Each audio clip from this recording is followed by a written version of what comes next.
Sofia, a menina que gosta de filosofar, mente inteligente, que gosta de muita gente e aprendeu a respeitar. Aos negros, brancos, deficientes e idosos, está aprendendo várias coisas com adultos, parentes e amigos muito próximos. Mudando de assunto, já gostou de Daniel, que era totalmente diferente dela. Odiava livros, escutava funk, que era muito sapé. Com vários companheiros de sua jornada, gosta de fazer e aprender o bem, mas sobre o mal, não se interessa e não faz nada.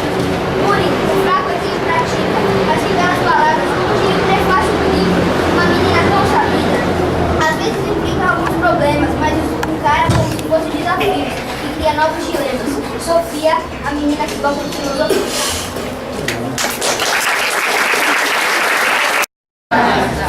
Com muita alegria me apresento. Eu acho que vocês, alguns de vocês já conhecem, né? Conhecem pela obra que vocês leram, que o João acabou de ler aí um trechinho, quer dizer, uma poesia que ele fez com base no que ele entendeu do livro. Ele me leu antes, né? Antes daqui nos bastidores, eu quase chorei já quando ele leu pra mim, né? Fiquei muito arrepiado, porque assim, é o resultado de todo um trabalho, de todo um esforço. Quando a gente escreve um livro, a gente pensa nisso, né? Então vocês, a coordenadora falou que vocês são anfitriões, e já estou me sentindo em casa. Então eu já agradeço a todos vocês. Então, gente, antes de me apresentar também, agradecer em especial a professora Viviane, que intermediou toda a nossa conversa, foi lá no WhatsApp, vários dias a gente veio conversando, até a gente ter essa oportunidade. Todos os professores que estão aqui, saiba que valorizo muito. É a profissão que eu escolhi para minha vida há muito tempo, há muitos anos. Eu sou professor hoje. Trabalhei numa escola aqui perto de vocês, a EMF Carolina Menor, Ribeiro de Oliveira. Trabalhei lá em 2013, 2014. Trabalhei em muitas escolas públicas, estaduais, municipais. Hoje eu estou trabalhando com formação de professores na Uninove, aqui de Santa Amaro. Trabalho lá no curso de pedagogia. Já estou no ensino superior, formando professores há 10 anos. Bom, gente, eu vi que vocês fizeram algumas questões e eu penso em fazer um bate-papo para não ficar aquela coisa chata, maçante, onde um só fala e os outros ouvem. Não, a gente vai trocar ideias aqui. E olha, eu trouxe 4 livros. 2, eu vou presentear 2 pessoas aqui nesse momento, depois eu vou presentear mais 2 pessoas em outro momento. E presentear como? A gente vai fazer um bate-papo, as pessoas que puderem aí também trazer as suas observações, as suas ideias, e participar com qualidade, aí vai ser presenteado aqui nesse momento, tá bom? Mas antes, então, falar um pouquinho para vocês da minha história, gente. Eu nasci em São Paulo, mas morei toda a minha vida em Osasco, periferia de Osasco. Acho que vocês já ouviram falar nessa cidade, é próxima até, de certa forma. Família de 5 pessoas, pai, mãe, 3 irmãos. Meu pai caminhoneiro, entregador de cesta básica, minha mãe doméstica. Vida difícil. Sempre estudei toda a minha vida em escola pública, na faculdade, tudo sempre em escola pública, e tenho orgulho da escola pública. Eu acho que a transformação está aqui e hoje vocês mostram isso. É possível sim a gente transformar essa realidade que nos é apresentada. Bom, e gente, vou falar para vocês o seguinte, a educação transformou muito a minha vida, a leitura transformou muito a minha vida. E hoje, todo esse resultado, todo esse progresso foi por causa de muito esforço. A gente que não nasceu em berço de ouro, a gente tem que lutar 2, 3, 4 vezes mais do que muita gente. Então é lutando que a gente consegue também os resultados que a gente procura, né?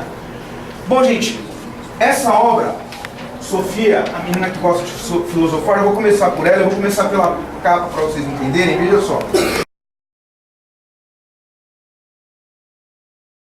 Essa menina aqui é a Sofia, a protagonista principal do livro, e ela é a minha filha. Mas é uma ideia que eu tenho da minha filha, porque minha filha tem 3 anos hoje. Então foi um diálogo que eu fiz com a minha filha no futuro, veja isso. É coisa de filósofo, é uma loucura dessa, né? Eu pensando minha filha com 13 anos de idade. E algumas ideias, alguns temas que eu gostaria de conversar com ela, quando eu tiver a oportunidade. Espero que eu esteja vivo até lá. Mas vamos lá. Essa árvore aqui é a árvore do conhecimento, né? Na filosofia ela tem um significado muito importante, né? É a árvore que, na verdade, serviu como palco de muitas reflexões de muitos filósofos da antiguidade, até hoje, no tempo presente. E veja que nessa árvore tem uma coruja. A coruja é o símbolo da filosofia. A coruja é uma ave notívaga, ela vive à noite. E ela tem a capacidade de enxergar melhor à noite. Veja, é aquela que enxerga além de outras aves, além até do ser humano, né? Então por isso que ela recebeu esse símbolo, né? É o símbolo da filosofia porque ela consegue enxergar além das aparências. Ela consegue enxergar profundamente, né? Então é um animal simbólico muito importante aí para quem estuda filosofia. Bom, vamos conversar então? Vamos bater um papo? Sei que vocês leram aí, conhecem já alguns capítulos do livro, né? Algum tema, né? A gente fala sobre paixão na adolescência, fala sobre bullying, fala sobre a superação da morte. E aí eu queria iniciar fazendo uma pergunta para vocês. Para vocês, gente, para que serve filosofia? Para quem ali leu livros, não sei se consigo captar alguma coisa, vamos começar com essa pergunta. Em vez de vocês perguntarem para mim, eu vou fazer essa pergunta para vocês, para a gente começar o bate-papo. Para que serve filosofia? Alguém arrisca? Olha lá que tá valendo, hein? Tá valendo aqui um livro. Gente, fala o que tiver na cabeça. Fala. O que tiver na cabeça. Para que serve a filosofia? Qual é o seu nome? Para estudar. Seu nome? João Guilherme. Pode falar, João. Para estudar. Estudar? Aprender coisas novas. Então a filosofia serve para aprender coisas novas. Mas você não concorda que outras disciplinas também servem para aprender coisas novas? Então será que a filosofia tem o mesmo papel que todas as outras disciplinas, na sua opinião? Matéria como história, geografia, matemática, filosofia então é uma disciplina na sua cabeça aí? Filosofia é uma matéria, é isso? Vamos pensar mais. Como é seu nome? Davi. Para que serve a filosofia?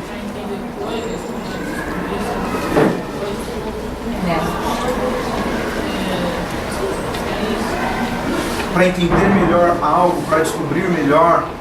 Tá ficando mais quente, estou gostando mais. Vamos lá, vamos ouvir. Seu nome?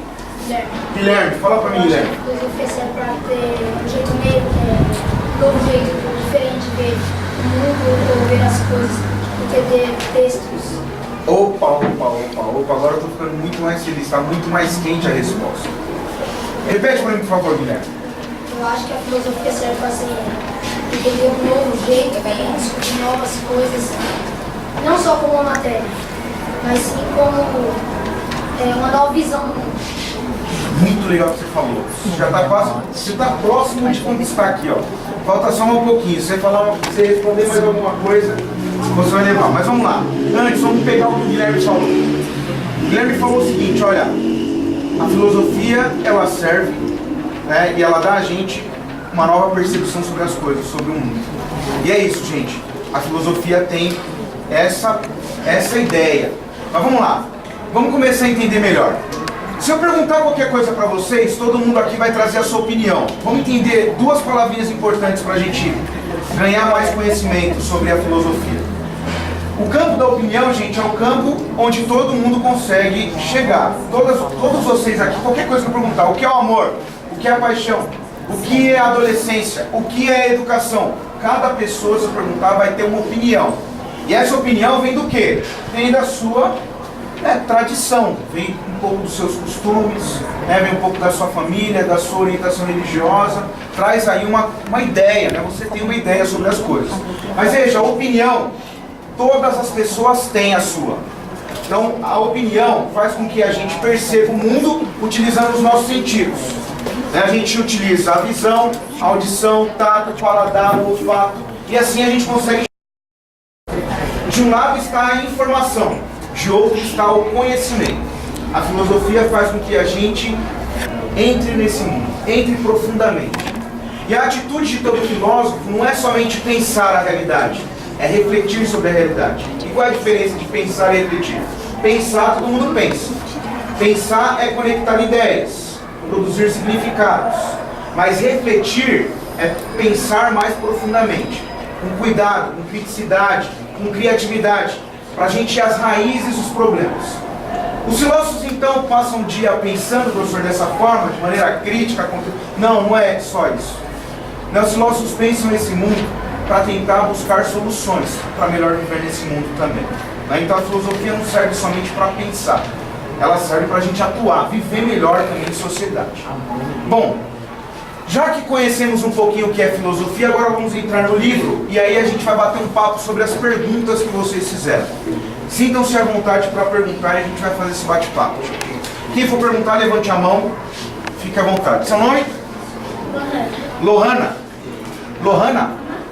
Como foi o sentimento de ter escrevido o livro? Como foi esse sentimento de escrever o livro? Como eu falei para vocês no início, até mexe muito comigo pensar nisso, né? Escrever um livro não é fácil, gente. E lógico que mexe muito com o sentimento da gente. Imagina, o autor que pensa a sua filha daqui 10 anos, né? Então o autor que pensa... Imagina como foi para mim escrever um livro, minha filha se apaixonando por um menino funkeiro, né? Que é totalmente diferente dela. Para mim foi uma tortura, né? O pai quer proteger a filha. Até 30 anos você pode casar, né? E aí imagina eu pensando minha filha, porque é um tema importantíssimo para a gente debater, que é a paixão. Então assim, mexeu muito com o meu sentimento. O capítulo sobre a morte mexeu também muito comigo, porque eu fui falar da minha mãe, né? Que é a avó da Sofia, que ela não conheceu, né? Minha mãe faleceu em 2006, então imagina o que foi também voltar lá no passado, lembrar da minha mãe que já não está aqui mais nesse plano, e falar de tudo isso. Então assim, envolve sim muito sentimento. Eu acho que todo autor que vai escrever um livro com essa preocupação mexe muito com ele, né? Então essa pergunta é muito bem feita, parabéns pela pergunta, né? Então eu já respondo para você que mexe muito, muito mesmo. Quem mais? Seu nome? Você já vai em terceiro, viu? É muito difícil escrever um livro? Giovanni, esse é o meu 5º livro. Mas esse livro aqui, ele é diferente dos outros. Eu vou te explicar por quê. Os outros livros foram mais, assim, foi para livros escritos para professores. Então, livros para mostrar para professores como melhor trabalhar com a história, que é o campo de conhecimento que eu gosto também. Esse livro aqui, ele é o primeiro nessa modalidade, literatura infanto-juvenil. E eu vou falar para você, muito, mas muito difícil para mim escrever. E por quê? Porque era um livro que era feito com diálogos. Então existe assim, o livro ele é escrito em terceira pessoa, tem muitos diálogos, tem lá a voz, a minha voz, que vai explicar depois um pouco da situação, do enredo, da finalidade, do conhecimento. Então assim, eu tive que incorporar um monte de vozes aí para me escrever, então assim, foi muito difícil para mim, né? Tem gente que tem muito maior facilidade. Veja, o livro ele só tem 72 páginas, né? Assim, foi um trabalhão para fazer isso, porque olha, depois que a gente escreve, a gente comete erros, a gente falha muito. Então eu mandei para uma revisora, essa revisora ficou um tempão também só corrigindo todos os possíveis erros ali, concordância, coerência. Então assim, dá trabalho se escrever um livro, mas quando seu sonho é maior, isso aqui se torna um trabalho até fácil de você fazer. O processo de escrita, todos os temas, a ideia do livro, eu terminei em 10 dias, 10 noites, melhor dizendo. Chegava em casa à meia-noite, ficava até às 6 da manhã em frente ao computador tentando escrever alguma coisa. Mas 10 noites, que foram as 10 noites mágicas da minha vida, que um dia eu vou escrever sobre isso também, foi quando eu consegui produzir esse material. Não é um grande material, né, porque representa um pouco da minha ideia, da minha concepção de mundo, mas o processo de pensamento não foi tão longo. O que mais deu trabalho foi colocar tudo isso, ter uma linguagem, ter uma organização para se transformar nesse material. Você pretende fazer uma segunda parte desse livro? Olha, teve outras pessoas que já me falaram sobre isso, né? Até adaptar, por exemplo, alguns desses capítulos para se tornar até peça de teatro, perguntaram um monte de coisa assim. Não tem essa pretensão, quem sabe, né? Esse sonho se torne, sei lá, ganhe cada vez mais corpo, né? E aconteça isso. Mas escrever uma segunda parte talvez vai demorar um pouquinho para mim. Por quê? Porque ainda eu estou vivendo bastante esse livro. Ele foi, assim, eu fiz o lançamento em setembro do ano passado, então aí são 8 meses que o livro existe. Então assim, eu quero viver mais esse livro para me pensar depois no segundo, na sequência. Mais ou menos isso. Aí tem ele aqui, depois você, depois você. Seu nome? Kelvin. Kelvin. As histórias que tem no livro Sofia são histórias familiares? Sim. Para quem não ouviu aí atrás, olha. Kelvin falou.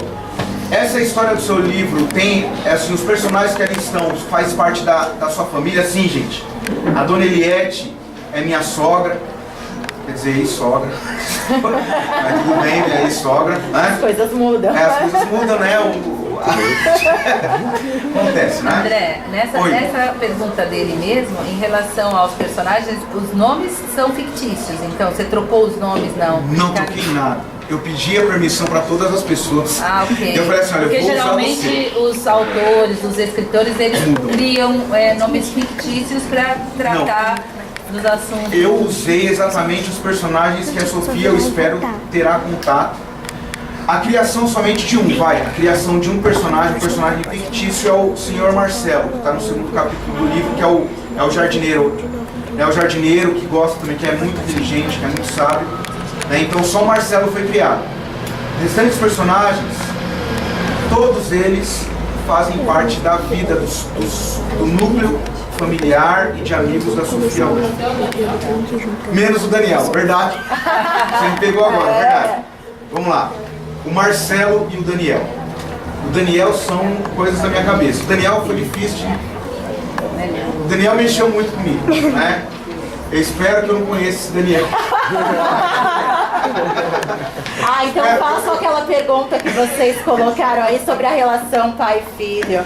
Vamos encurralá-lo agora. Isso, vai lá. Desculpa, é que tinha um menino ali que levantou a mão. Cauã. Cauã? Ah, ele? Você? A história sobre o bullying foi real? Você já sofreu bullying? Eu já sou. Nossa, quem não sofre, né, gente? Eu já sofri.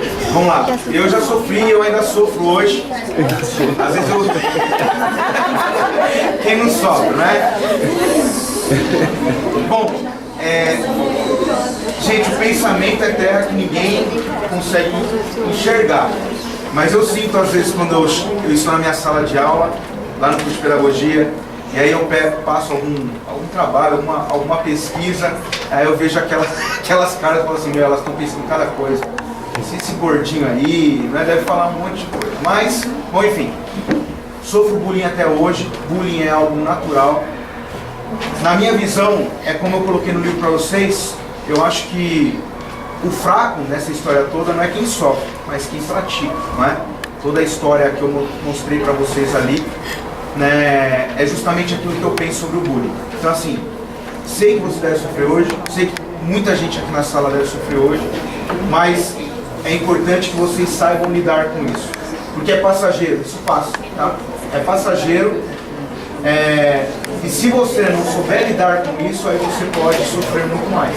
Então tem que tomar cuidado, Aí depois quem participou já vai. Vai lá, menina. Como é seu nome? Como você pretende lidar com essa paixões? Como que eu consigo. Como que você pretende lidar com as paixões? As paixões da Sofia, puxa, não me faz pensar nisso agora. Mas eu fico imaginando o dia que a Sofia vai chegar assim, professora, o pai, esse aqui é meu namorado. Eu não sei qual vai ser a minha reação ainda, né? Mas lógico, é brincadeira, vou saber aceitar, lógico, vou querer conhecer, vou querer saber quem é, mas eu vou aceitar numa boa, acho que eu não vou ter problema em relação a isso.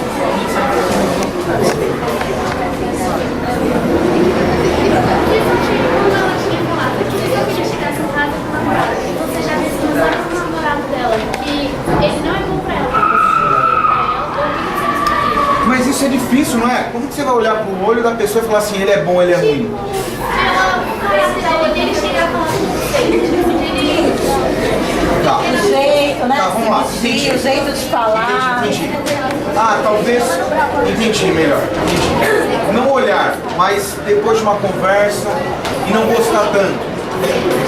Eu, pensando na Sofia, pensando na minha relação com ela, eu acho que eu vou ter abertura de chegar com ela depois e conversar. Falar algumas coisas, mas lógico que vai ser decisão dela. Tá? Vai ser decisão dela continuar ou não. Tem mais alguém? Alguém desse lado?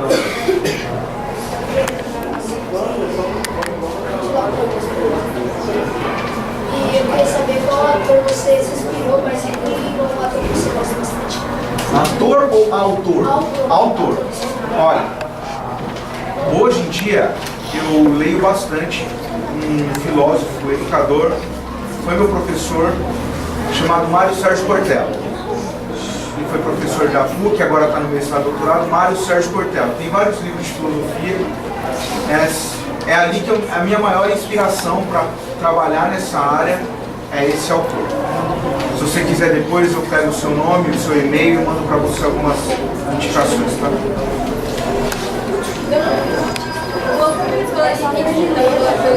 Eu falei assim, como você reagiria sobre que sua filha usa drogas? Porque você acha que muitos adolescentes estão ficando deprimidos e se automutilando, até mesmo tirando suas vidas? Nossa. Vamos lá. Gente, eu trabalhei com 8º e 9º ano, lá no Carolina Renault, e eu tinha alguns alunos ali que vinham conversar comigo em particular e mostravam as marcas. Então eu vivenciei isso mesmo, lá no Carolina em especial. E esse capítulo sobre bullying tem toda essa reflexão sobre isso que eu já vivenciei com os alunos, mas vamos lá. Gente, é um problema muito sério, muito grave hoje, né? Drogas na adolescência, bebidas, drogas lícitas, drogas ilícitas. Nós temos aí um problema muito grande, né? Parece que assim, a realidade, né, a satisfação momentânea faz com que a gente queira sempre, né, estar de certa forma em evidência. E aí, gente, eu digo pra você o seguinte, é importante você poder se abrir com alguém nesse momento. Se abrir com seu pai, se abrir com a sua mãe, se não tem o pai e a mãe, se abrir com algum professor. Muitos alunos lá do Carolina Renault que vinham conversar comigo, a gente orientava melhor e essas pessoas buscavam fazer algo diferente. Mas assim, olha, o recado que eu dou a todos vocês aqui, gente, que droga é um caminho sem volta. É um caminho que, lógico, existe volta sim, mas é um caminho que você vai se arrepender muito. Pode falar. Seu nome? Mel? Todas elas familiares, todos os personagens, eles são reais, fazem parte ali da nossa família. Se a sua filha tivesse um coração partido pelo namorado dela, o que você faria? Como você ajudaria ela? Um conselho? Olha, eu quero muito que minha filha chegue a esse ponto de poder se abrir comigo nesse campo. Então por isso que eu tento construir uma história com ela já nessa idade. Ela é bem pequenininha, mas assim, de abertura mesmo, de diálogo, de conversa. E assim, se ela puder fazer isso assim, um dia comigo, né, pensando aí no futuro, com certeza eu vou orientar, vou conversar, vou mostrar um caminho diferente. Porque assim, desilusões amorosas a gente vai ter sempre, né? Não sei se você já teve, é difícil superar, mas até hoje, olha, eu sou bem mais velho que você e tenho decepções amorosas, então assim, a gente sempre vai passar por isso, sempre. E a meu nome é Lisandra, tá? Alessandro Rubens. Alessandro é meu irmão. Vamos lá, gente. Como é seu nome? Você pretende traduzir o livro em outros idiomas? Olha, se for para fazer isso, eu não. Mas outras pessoas podem. Eu posso chamar para fazer essa tradução. Porque, olha, até conheço um pouquinho de inglês, de espanhol, mas é muito pouquinho. Não seria capaz de fazer essa tradução. Eu não. Mas eu chamaria algumas pessoas para fazer a tradução, se porventura fosse interessante levar essa obra para outros países. Como é seu nome?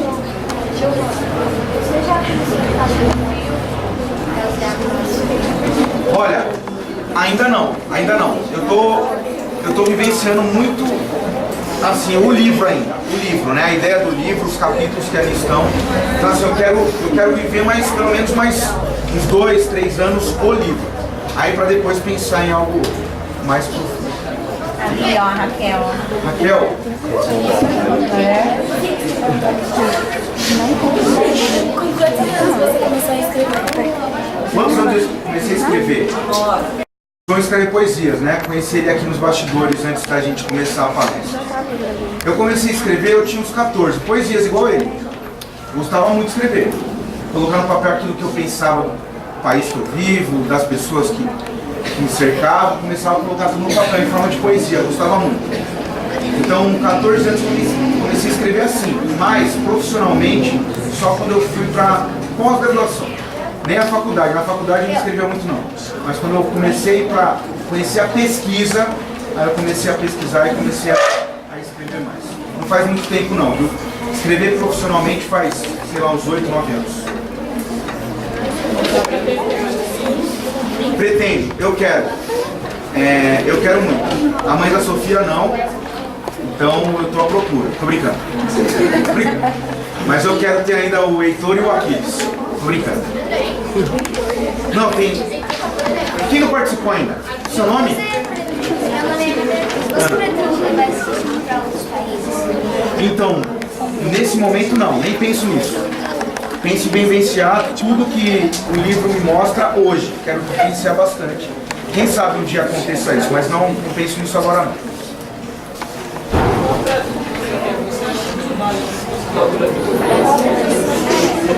Nossa, boa pergunta, hein? Olha só, gente. Pra quem não ouviu, por favor, isso aqui eu gosto de falar. Gente, olha. Veja só. Eu tô na educação até hoje porque eu acredito muito. Eu sou muito otimista.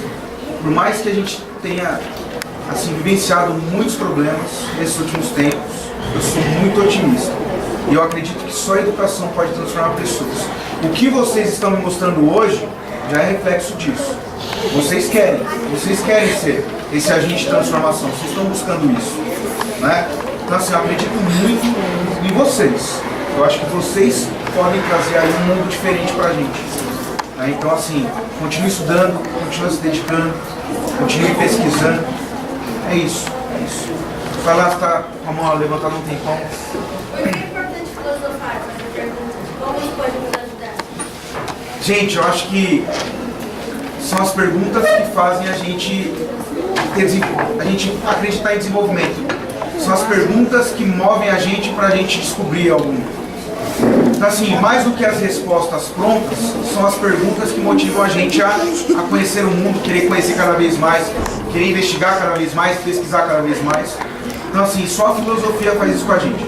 A filosofia promove em nós uma reflexão mais investigadora, mais pesquisadora. Então a gente gosta muito da pergunta. A pergunta que desafia a gente a continuar buscando, conhecendo. Vamos lá daqui agora. Que conselho você nos daria para terceiros? Olha, igual eu falei pra ele, vocês se dedicarem ainda mais. Eu acho assim, vocês que têm a oportunidade de estudar, não sei se tem alguém aqui que trabalha, estuda e trabalha.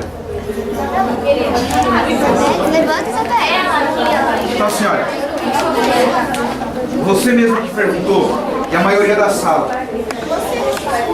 Eu pergunto isso porque na minha época de estudante, na minha sala tinha muita gente que trabalhava junto. Trabalhava 12, 13 anos, estava trabalhando também.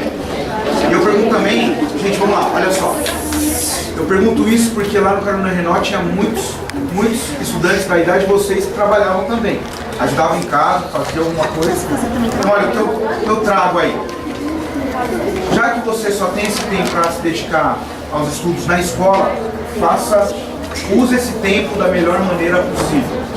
Respeite seus professores, estude, se dedique, faça parte, entenda que isso aqui que vai mudar o seu futuro. É exatamente esse momento que vai mudar a sua história. Vamos lá, depois aqui. Sobre sua filha, tiver maior paciência em escrever um livro junto com ela, em ela dando ideia. Nossa, seria um sonho. Nunca pensei nisso, mas seria um sonho. Fizer outro remix, só que tipo, falando Com a ideia dela. Aconteceu. Seria legal. Quem sabe no futuro. Boa ideia. Você pretende escrever mais livros ou poesia? Eu sempre estou escrevendo alguma coisa. Esse livro que vocês conheceram é o primeiro de literatura infanto-juvenil, literatura para os jovens, não é? Então assim, nessa linha eu ainda quero escrever mais. Eu gostei muito. Aquele depois. A Sofia já leu o seu livro?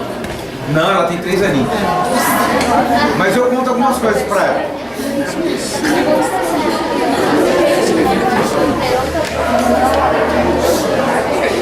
Vamos?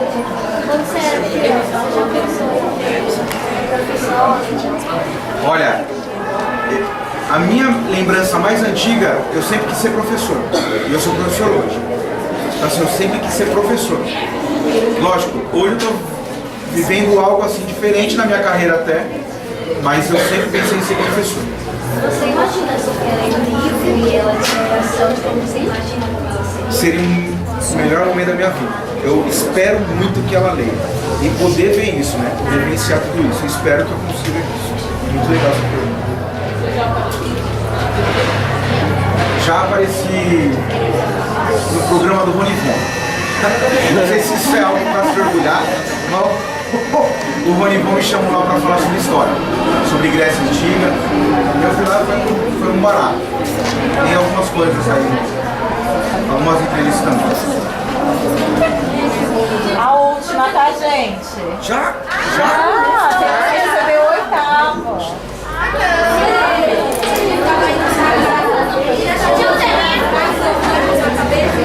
Peraí. Não ouvi.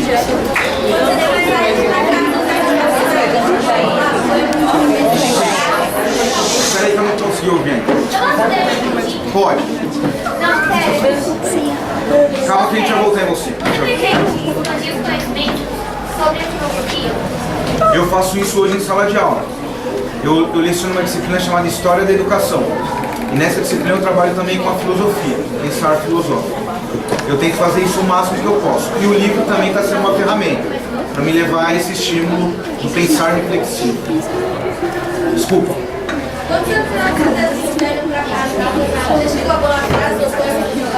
Eu gosto disso, eu gosto.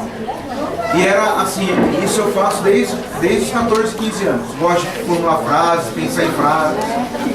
Às vezes escrevo alguma coisinha, isso é bom. Não sei se você pratica isso, mas é muito bom.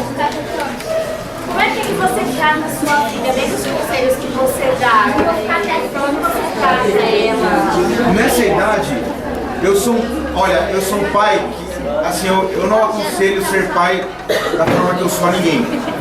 Porque eu sou aquele pai que, assim, a mãe controla tudo que pode. Isso é ótimo, porque eu não consigo. Então, assim, quando eu tô com ela, é querendo, eu brincar o tempo inteiro. A gente sai pra brincar, a gente sai pra passear. A gente se diverte bastante.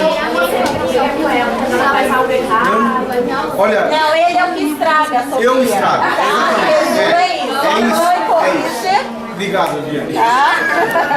Eu sei. Tudo que a mãe faz de bom, eu destruo. É. Eu destruo. Os pais, gente, serve pra isso.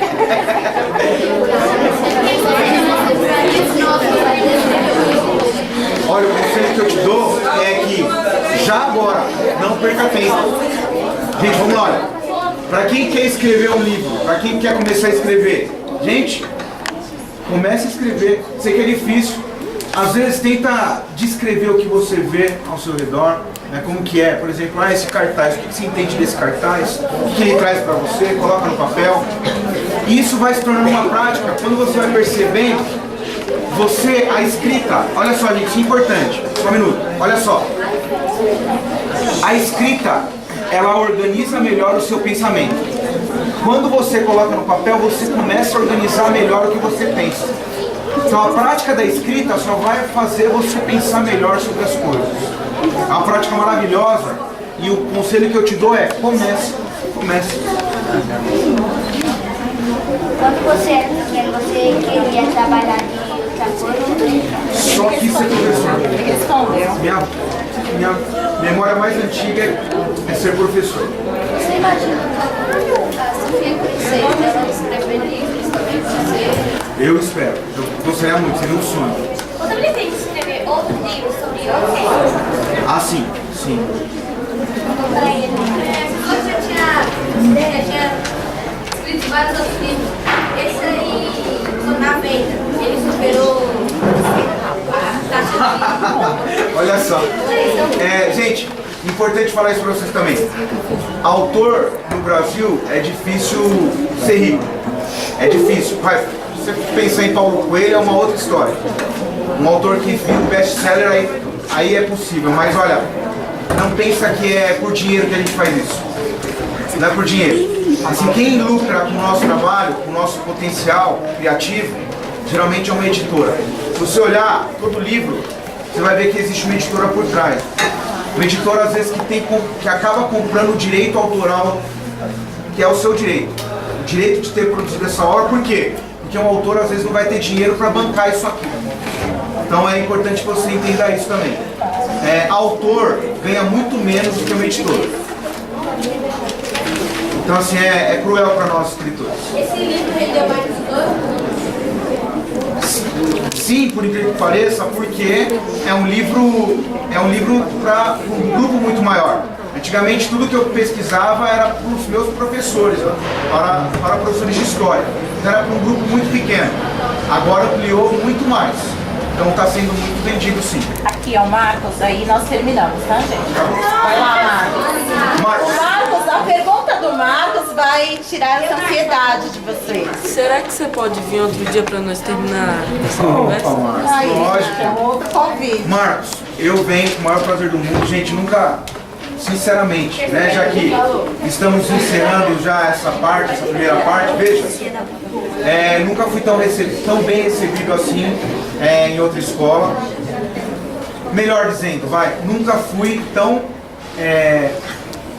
questionado como eu fui hoje. Vocês estão de parabéns, formularam questões, conhecem já a obra, pra gente é um prazer isso.